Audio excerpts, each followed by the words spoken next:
Hey everybody, and welcome to another episode of the happiest hour on earth. We're very excited for our topic tonight because we are going to be talking about the 10 mistakes you can make while planning a Disney trip. And speaking of planning a Disney trip, we are actually doing that right now. We are going to be going in May, and we just cannot wait. We're so excited. Yeah. You know, we have been going for decades together even.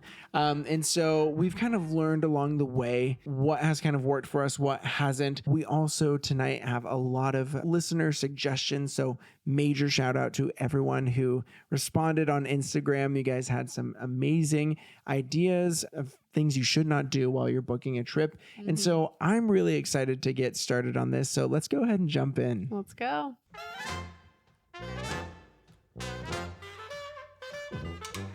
All right, so before we get into our topic, we just wanted to give another big shout out to Kaylin of D Capella that joined our show last week. We had such an amazing time chatting with her. It was just so much fun hearing her story and how she got started with D Capella and just the journey she's been on with them so far. So thank you again to Kaylin for joining our show and taking the time out to chat with us. We had such an amazing time.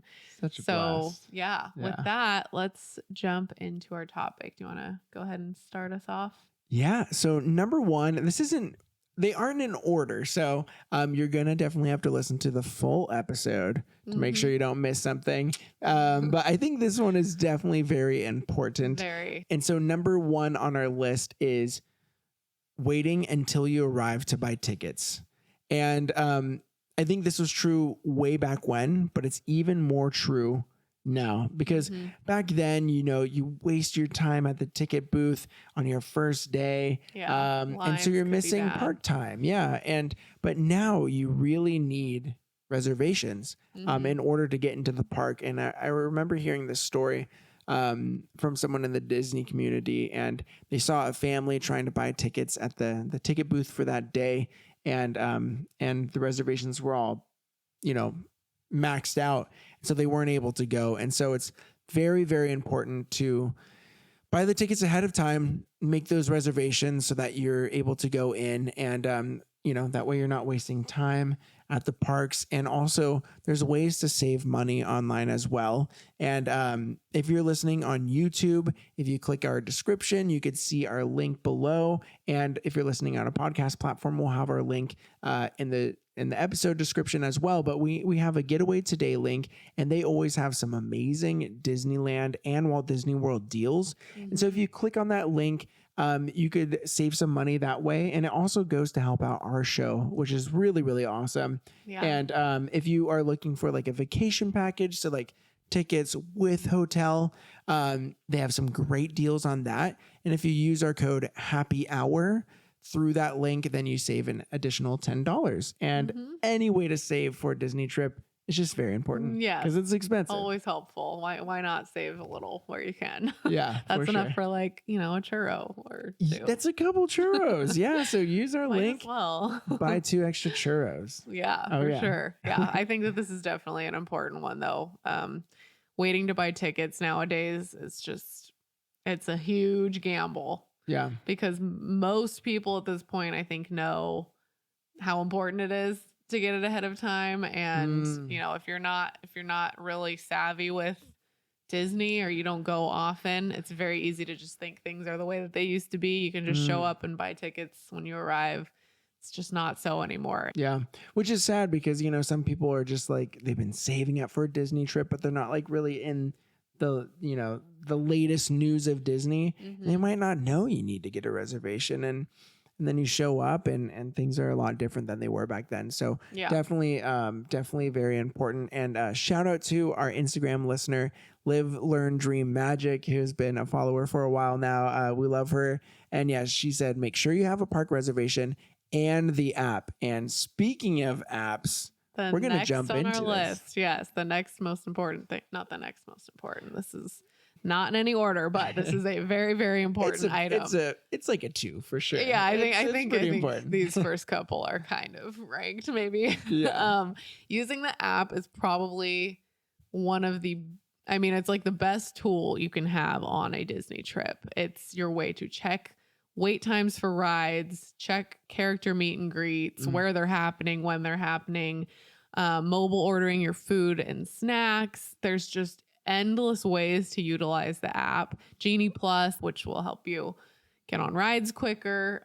There's seriously so many ways to use the app. And if you're not utilizing that, you're missing out. Your park days are made so much easier by having the Disneyland app on your phone. Yeah. And so we don't do Genie Plus and like the lightning lanes super often because we get to go to the parks more often than some other people, but less often than we would twice like. a year. Yeah. Twice a year. Some people are like, I go every week, which we're like, we're not at that level. Yeah. So we usually don't get lightning lanes with Genie Plus. But if you're like, a Disney trip every few years, you're going to want to, get onto as many rides as you can. And so going into the app, getting Genie Plus and getting those lightning lanes might be very important for you doing that trip. But yeah, wait times are also great because while you're waiting in line for one ride, you could open up your app, see what is, short. Sometimes it'll surprise you, like, oh my gosh, like this big ride is a short line right now. Like we're gonna head over there. Like after it probably had broken down and just came back up or something. And so it's like, well, if it's short, let's run there right now. Oh, for sure. And then I think the biggest one in the app is the mobile order. You could save so much time by using mobile order rather than waiting forever to get a Dole Whip or even just your lunch or your dinner. Don't wait in the lines while you're waiting for a ride. Go ahead and mobile order everyone's meal, and then right after that you just go to the restaurant, click that you're there, and bam, your food is there. No more waiting in line. Easy. It's so awesome. So use that mobile order. It's free to use. You still have to pay for the food, obviously. But it's nice too because everything is kind of hooked up to your you just pay right there and you don't have to pay once you get there. So that's a huge one. So much more convenient than I feel like it used to be. I mean, waiting in lines for stuff like food before was so long, and it's so nice now to be able to mobile order. And you feel so cool, like walking right to the front while people are waiting, and you're like, "Yep, oh, there's my food. Okay, see you guys." Oh, mine's done already. Okay. Yeah. That's kind of like the new Fast Pass thing. Yeah, exactly. Like, yeah, I got my full meal already. Right. You can even mobile order drinks at some places, which is the best. So fun. So good. We've definitely done that before. But I would say also familiarizing yourself with the app before your trip, because it's a good app, but there's a lot. You kind of need to know where everything is. So definitely go ahead and do that. Get yourself used to how it works. Use the map that is on the app as soon as you open it. Shows you the layout of the park, where rides are within those parks, all that kind of thing.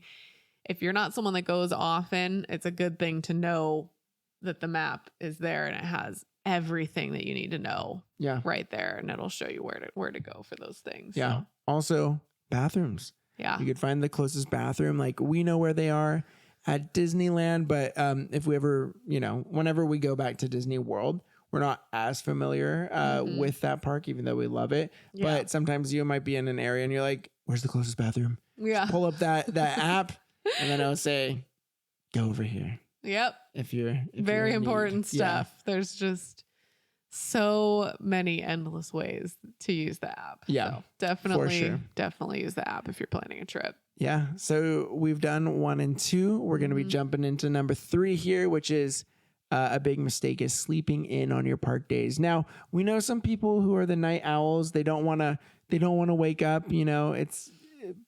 Disneyland's not really like a vacation. Yeah. It's a trip. It's a trip. Yeah.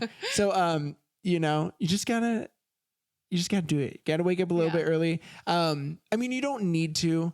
For us, but it's worth it. It is worth it. So Disney, the rides are usually a lot shorter in the morning. So you're able to do so much more before it hits like lunchtime. That's when a lot of people come into the park, or like late morning. But if you get there pretty early, you're able to do so much more. Yeah. And also the weather is really nice. You're not like nice sweating cool at that time. And so definitely a big mistake is sleeping in late on your park days. And shout out to our Instagram listener and friend, just_Shano, who said not rope dropping. Now we don't always make it to rope drop because even though we don't sleep in, we're not like the earliest of birds. We still have to get ourselves ready in the morning and get our toddler out the door, which can take a little bit. So we're usually in a little after rope drop, but we get there as early as we can because the morning really is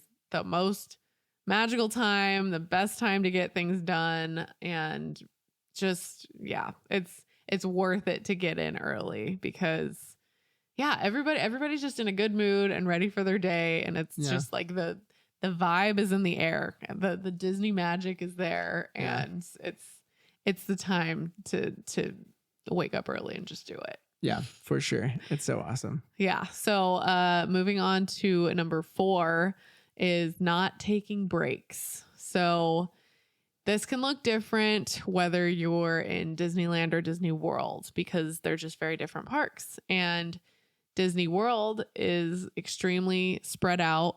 Nothing is walkable as it is here in Disneyland. So if you're planning to go back to your hotel or your resort for your break, that's a lot of time to factor into your day because it's not just like you can be like, oh, I'm going to go walk back to my hotel and take a quick rest. It's like it takes some planning.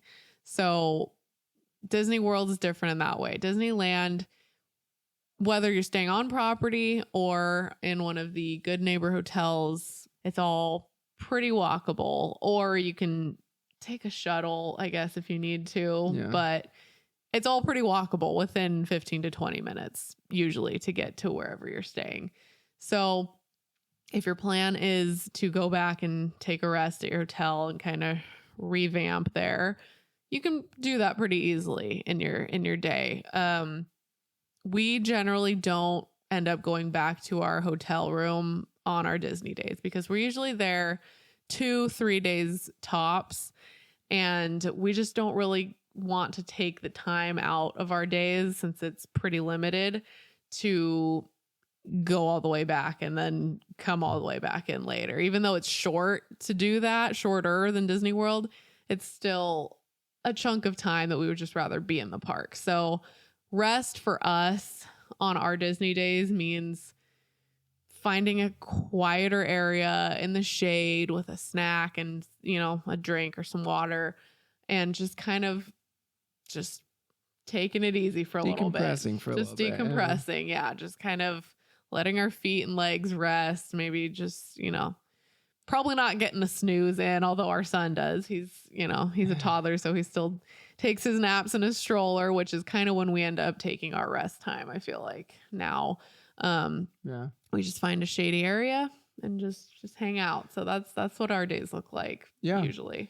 And if you are in the same boat as us and you're like, relatively new parents and you need to find those rest spots, on YouTube, I'm going to just pop it up right here. We have tips for taking your baby or toddler to a Disney park.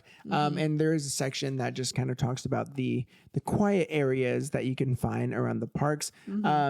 But a lot of times I think recently how we've been able to take breaks is grabbing a snack or a drink and then doing something. I think one of my favorite ways now is to go on the Disneyland Railroad because you're sitting down, you're covered. A lot of the train cars are covered. Or no, all the train cars are covered. But some are like kind of looking out and some are looking forward. But you're sitting and you're taking in the sights and the sounds of Disneyland, which is amazing. But you're covered, you have the shade, and you're sitting down and you're just enjoying a corn dog or a churro or something. And so finding little times like that for breaks. But like you said, we don't really go back to the hotel. I think with Disney World, a lot of people will do longer trips and in the middle of their trip, they'll do like a resort day just to kind of take it easy, go to the pool. and then reset for the second leg of their trip. Yeah. And we had a lot of way to people do on it. Instagram who also suggested this. Mhm. There's a lot of people, so we don't have all their comments, but we had Lizzie_Reese, the Bucktails, Amy Honeyman, Lulu B Buzzin' Memories, and Kissaroo. Chrissy Roo. Oh my, Kissaroo. Kissaroo is a good name too, but Chrissaroo. Yeah. My eyes, I'm not wearing my glasses. And she specifically said a resort day. And so I think with Disney World, for sure, a lot more people do those resort days in the middle of their trip. But a lot of people were saying, yeah, take in the sights and sounds of Disneyland. A lot of these people we've known for a long time, and they're just amazing. And so definitely go check out their pages. Some of these are Disney, some of these are just personal, but we're just so thankful for all these people who gave that suggestion, because it definitely makes a difference in your trip. Oh, for sure. Yeah. Taking time for rest is huge in Disney trips. Definitely. Agreed. So number 5, we got choosing fashion over comfortability. And that's a big mistake, but there's ways you could do it, right? So if you want that cute castle pic and you got your stuff fit, on, whatever your fit is. Yeah. And you're like, I need to get that perfect castle photo. Well, you can, but we would suggest bringing a bag with some comfier clothes, and also maybe some nighttime clothes, some sweatshirts and stuff that you're going to need for later, because for the majority of the day, you're going to want to be comfortable. You're not going to want to be in your best looking fit if that fit is not comfortable, right? You're going to be spending a long day there, walking miles upon miles. And one quick tip here is that you don't have to carry that bag everywhere you go. Disney has lockers that you could rent out. So, start your day off with whatever you want to wear, that good looking fit. Get those photos in at the beginning of the day when it's not hot. Then go to your locker, change up, and then be comfortable for the rest of the day. And especially when it comes to clothes and shoes, we got some Instagram followers, K_Ellie and J Pez. 83. I hope it's JPEZ. Maybe it's just JPEZ. 83. JPEZ. And they said, yeah, definitely comfy clothes, comfy shoes. I think they both said that they had not done that before in the past, and it just is not fun. I remember going to the parks in flip-flops all day when I was younger, and my young feet were able to do that. Now those feet aren't as young. It is not so easy tough anymore. I also was someone who did not plan out my walking wear back in the day. I wore Toms or flip-flops or not a lot of foot support. Not be smelling good at the end of the day. No, it was bad. It was really bad.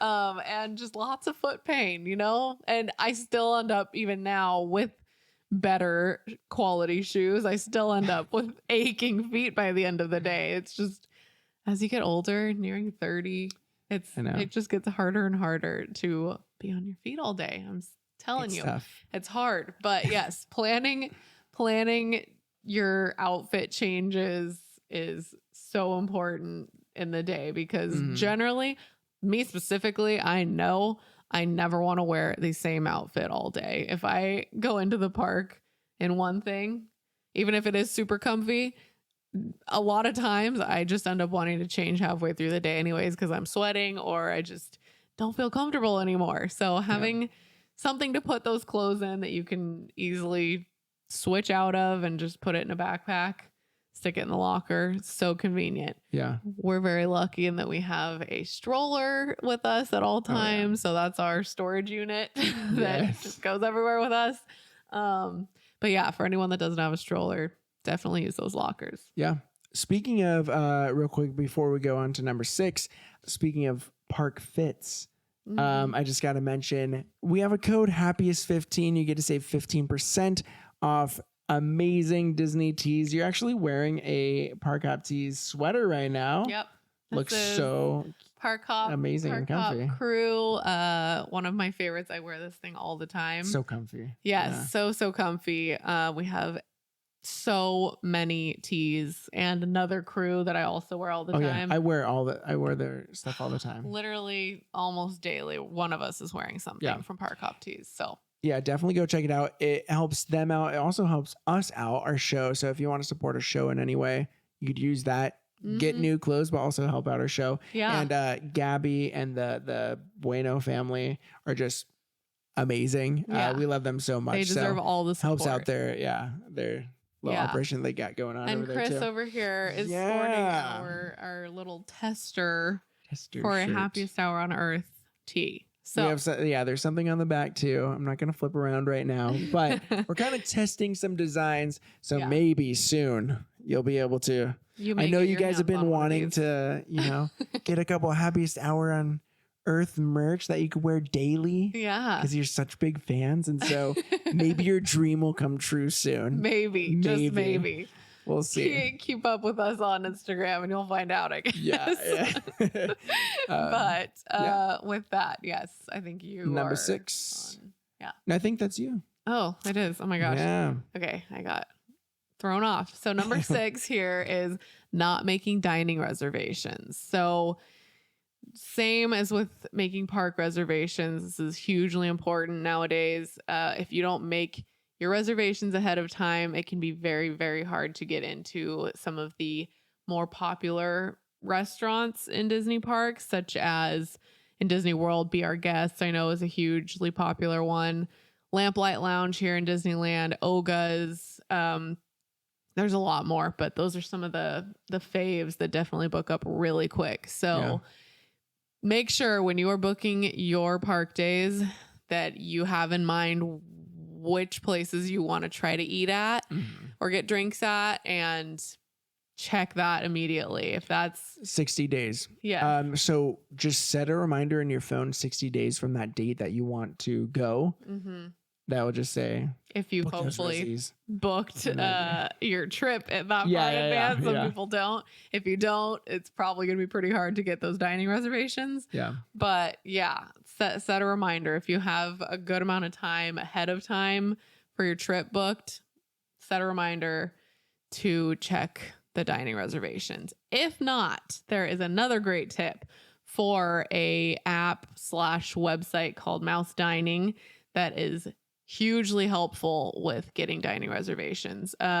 You basically put in what day you're looking for and which restaurant you want. And if there are cancellations on a particular day for that restaurant, you can get notified. You do have to pay a little bit extra, I think, per month in order to get notified like immediately via text. So they have it for the free services on your email, but it's not, we're not checking our mail as often. And so if you want them to text you the cancellation and when you can book, that's $9 a month. So I would just kind of do it, and then once I get the reservations, then I'll just kind of cancel it. But we made the mistake initially of not getting the text version and just doing the email, and we missed out on so many reservations because people book those things immediately when they come up. So just pay the couple bucks extra to get the text, because if you get it, you book it right then and there, you'll probably be good. But otherwise they go so fast. And if those both don't work, then there are usually walk up the wait list for certain restaurants. So we've done the wait list a few times, and you just kind of have to go up, say you want to be put on the wait list, and you're just kind of in that general vicinity until you're able to go. But we've done that with Oga's Cantina before. I think maybe even Lamplight before. And so there are ways to still go, but look at some sites, see what restaurants you would like to go to. And 60 days before, try to get those. If not, go to Mouse Dining. And then if not, try the wait list. You'll be able to go. There's methods. We're wishing you all the best there. So number 7 is showing up without a plan. And so I think there's a lot of people, I've known some people who are just like, oh yeah, we're going to go. If we see a ride that looks cool, we're going to go on it. No. Go to the site, see what rides really stick out to you. Try to figure out, okay, I really want to check out this ride, or I really want to eat this thing. Disney fans are like that. I really want to see this show. kind of have a plan in mind, know what's in each park, especially if you're at Disney World, know what you're going to be able to do at each park, and make those a priority. And so we got hit up by Felicia's Magical Travels. We love her. We love all these people, but she has been a fan, a follower for a long time, and she has a great page. So definitely go check her out. She also has her own shop too, where she makes jewelry, which is amazing. So go check that out as well. Awesome. And yeah, so she said trying to get everything done on your wish list is a big mistake, because you're not going to be able to get everything done. So find out what you're most excited for and make those a priority, and have that plan there. And then we also got hit up by Rox Lehman, and she just recently booked a Disneyland trip she hasn't been in a while. And so we're so excited for her and her family to go back to the parks, and we can't wait to hear all about it. We love her. She's been an amazing supporter for a long time too. Yes. But she said, just because one ride is a must for one person doesn't mean it'll be right for you. So if you hear from someone and they're like, you got to do this, you got to do this, maybe you aren't as big into thrills. Maybe you're more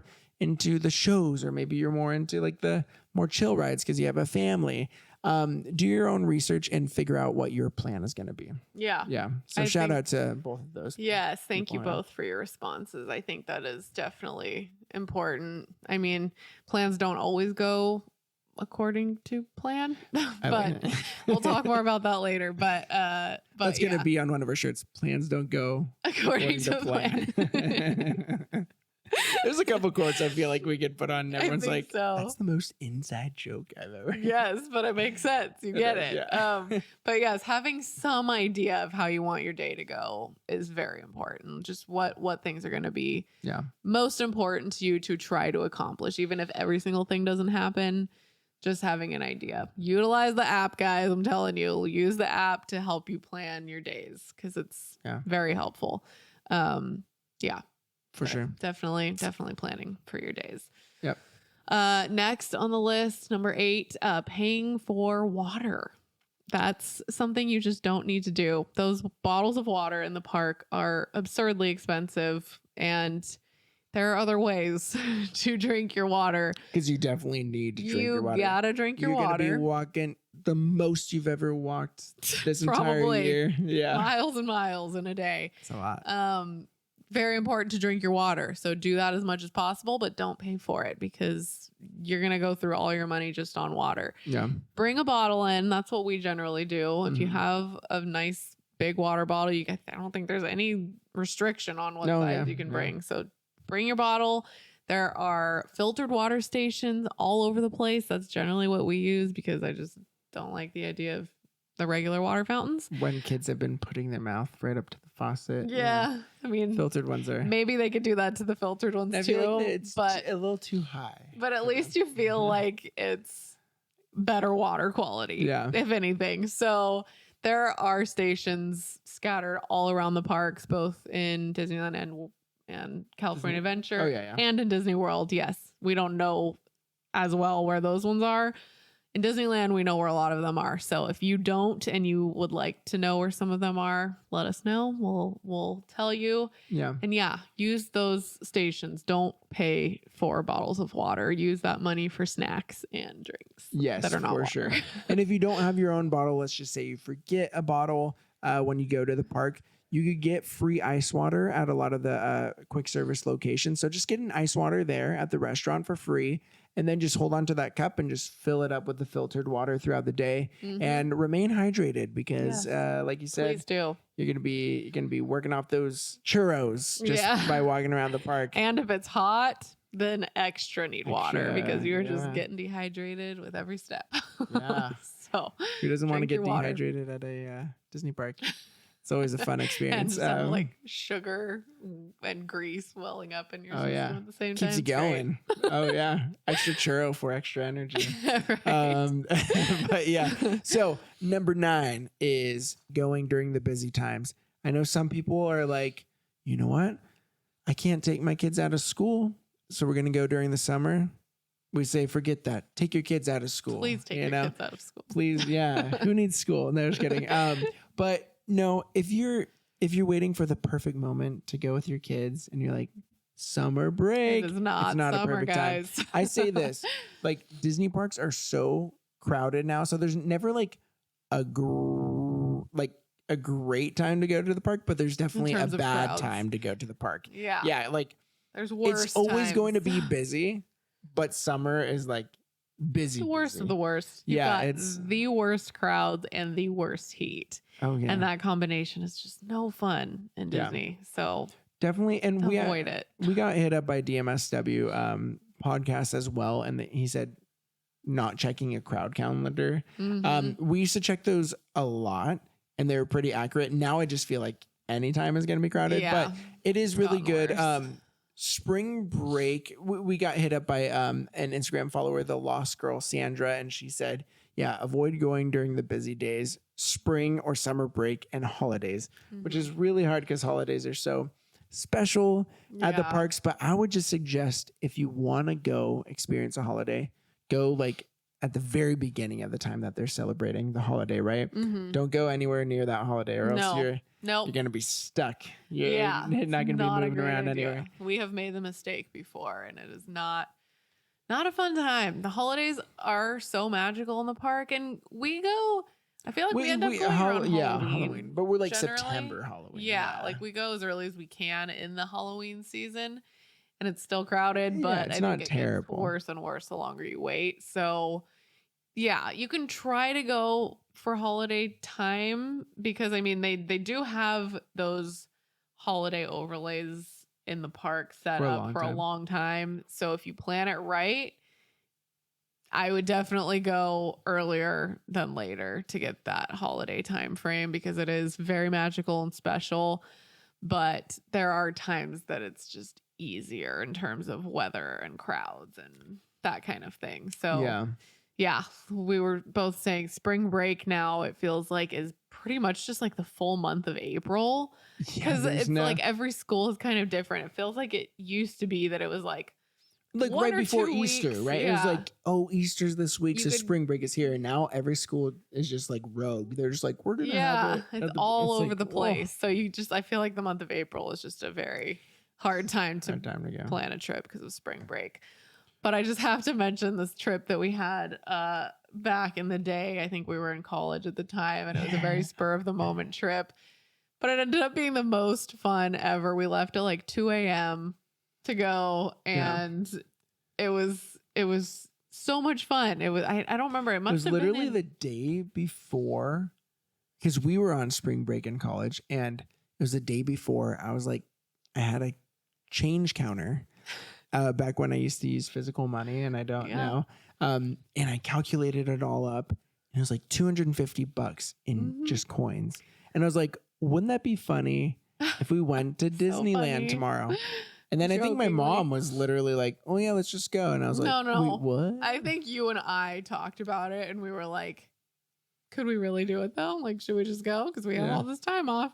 And then we talked to your mom and your sister and they were both kind of like, yeah. Why not? Let's go. We like fell asleep at 8 that night and then left at 2 a.m. 2 a.m. And then this guy drove the whole way. We all rested as much as we could on the drive. And then we had a full day in the park and it was so not crowded. Which is so weird. All day I was like, is no one on spring break? Like it's so empty here. Like it was one of the most empty days I had ever seen.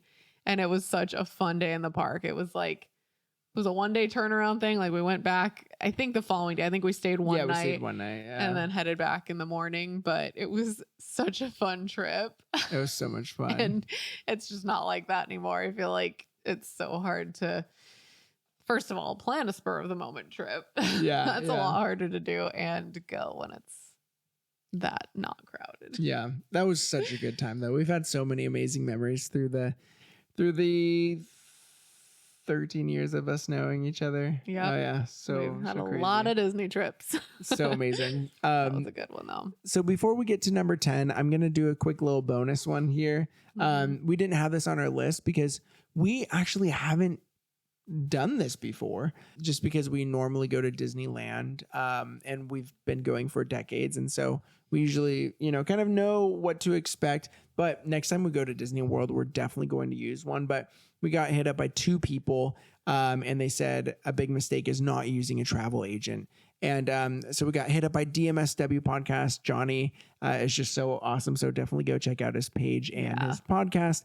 And yeah, he said not using a travel agent, you you get to support a small business and you get free help. So literally, if you want to have them book your dining reservations, book some other experiences, hotel tickets, all this stuff, and you just want to be hands off, it costs you nothing. It's crazy. And they get paid I never knew through that. just commission through everything they book through. And so that's amazing. And another person, Planned Disney with Jill, she also said not using a travel agent. And so she is a travel agent. So definitely go follow her. And we're actually going to be having her on in June, which is going to be awesome because we've been to Disney World once, but she like specializes in Disney World. So we're going to have her on our show to just give us all the best travel tips and just the best ways to save money for a Disney World trip. And it's just going to be so awesome having that because we love Disney World, but we don't really have too much to say because we've only been there once. And yet we've never had a travel agent on. So she'll be giving us all the best tips. And I can't wait to have Planned Disney with Jill on. I'm so excited. I can't wait. It'll be a very new thing for us. We've talked about having a travel agent on for a while. So I'm stoked that we're finally making it happen. And I can't wait to hear all that she has to tell us, all the good tips. For sure. But that brings us to our number 10, our final tip. Yes. And I think we unanimously concluded that a very important part of planning your trip is to just manage your expectations, not expecting perfection out of your trip because things, as I said, plans don't go according to plan. So you have to just kind of know that that's going to be the case. Even if you are an expert planner and you have the day mapped out and you think everything's going to be perfect, sometimes it's just not. There can be things that go wrong that you don't anticipate, and just letting yourself roll with it and move along and not get hung up on the little issues that can happen in a Disney day because they're bound to happen. And, you don't want to let it ruin your trip, basically. So, just keep those core Disney memories that you made, all those magical experiences that you got to encounter during your trip, and just soak those up and just know that there's going to be another time where you're going to be able to do some more. And, maybe you listening don't have a kid or anything, but I remember that was a big one. When we switched over from going to the park so much when we were dating and married and all that stuff. And then our first trip with our son, he was it was just very different than what we were used to and what we expected. But it was still such a fun trip. But looking back on those photos and just being like, oh my gosh, like creating those memories with him was just the best. But when you're in the middle of it and there's a fun little tantrum that you didn't expect, and you're like, how am I going to calm you down? Like stimulated. You're stressing. And at that time you're like, oh, I can't believe this is happening. But then you just got to shrug it off and say, you know what? People at Disney expect that to happen from time to time. And it's just going to last for a short moment. Just kind of take a big breath in and just go on with your trip and just make it magical and just have a good time, you know? It's never going to go as planned. Yeah, exactly. Especially with kids. I mean, I'm sure a lot of you listening don't have kids, so this isn't really something you have to think about quite yet. But yeah, going with a kid definitely was a huge shift for us. Taking our son definitely has changed the way we do our trips. But I would say that after that first one, that was like a wake up call for us. It has gotten more and more magical and special with him with each trip. We've gone, I think, 4 times now, and this will be our 5th trip with him. The older he gets, the more he knows the characters and the rides, and he just kind of knows what to expect with each trip. It's just become so much more special and meaningful each time we go. And he looks forward to it. He's waiting for this next trip. He always thinks we're leaving like right that second when we're talking about it. It'll be like, let's go, and we're like, oh, not quite yet. But it's gotten to be such a magical time with him. And even though everything doesn't always go according to plan. Yeah, we know there's going to be some tough times during our upcoming trip, but you just got to roll with it. And I think it's I think the perfect way to end this episode is just with our two Instagram listeners who also agreed with this point. And so we heard from Happiest Ginger on Earth, who is a listener of ours, and we've been chatting back and forth, and she's just amazing. So shout out Kate for listening. But she said, not being prepared to pivot. You can have a plan, but it may not turn out. Just roll with it. And I love that because, like we were just saying, you just got to shrug it off and say, I got to keep going with your day, and you just come back. And then we also heard from Erica Adventures, who has been such a wonderful supporter of our show. She also has an amazing travel page, so definitely go check her out. We love her and everyone else on this list so much. But she said, thinking that you can do it all. Disney is a lot, and if you go into it thinking that you're going to hit every ride, see every show, and eat every snack, you might leave your trip feeling disappointed because you didn't complete it all. Make a list of the top 5 things you want to do at each park and make them a priority. Everything else is a cherry on top. The beauty of Disney is that you can't do it all. So that just means you get to come back and experience new things. And I love that. And that rings true, especially for Disney World, because there's so many parks, and just being like, figure out the top 5 things you want to do. Get those things done early on in the day. And then you might be like, oh, I have a good couple hours left in the day. So then you get to do all the rest of the stuff. But I love that, making a plan and not being bummed if you can't do it all. And everything else is just extra magic that you get. Yep. Because with every trip, you're going to experience something new. And we still, to this day, each time we go, it's like there's new things to experience. And definitely next time we go to Disney World, we'll have a ton more to experience that we didn't on our first and only trip. So just always looking forward to whenever your next trip will be and thinking like, well, I didn't do that one thing this time, but I'll do it next time. Not getting too bummed about the things you miss or don't get to do. Yeah, for sure. And there's a lot more other tips, or I guess anti-tips, right? Mistakes you shouldn't do that were on this list. But we just want to give a huge shout out to all of our listeners. We got so many responses when we put up this Instagram sticker. It means so much to us because sometimes it just feels like, there's times where we're literally just looking at my phone talking right now, but you guys responding to our questions and us getting to respond back to what you guys said just makes it feel like how we want it to feel, like a community. And we're so glad that you guys are a part of the Happiest Hour family. It truly means so much to us, and we can't thank you enough. So thank you for your support. Thanks for your interactions and just your listens. We love you all so much. We do. Yeah. Thank you guys. Seriously. It just means so much to us every time we get interactions from you guys on our Instagram posts and getting all the comments like these. I mean, we got such an overwhelming response on this question, and it was so cool to just see what everybody had to say about it. We love getting those interactions with you guys. It just feels like it's more just a conversation with friends than just us talking at you through the phone. So thank you for joining in the conversation. And with that, I guess we'll see you guys next week. I think we might have a break coming up soon because we're actually moving. But I think we'll be here next week. And then pretty soon we're going to be actually doing a really fun adventure to the Walt Disney Family Museum with Make It Magical podcast and Market House podcast, who we love so much. Great close friends of ours. So maybe we'll do an episode on that. But again, there might be a little bit of a break. But until then, I think we will see you guys next week. So see you then. Thank you so much for listening. We love you all so much. We'll see you guys then. Bye. Bye.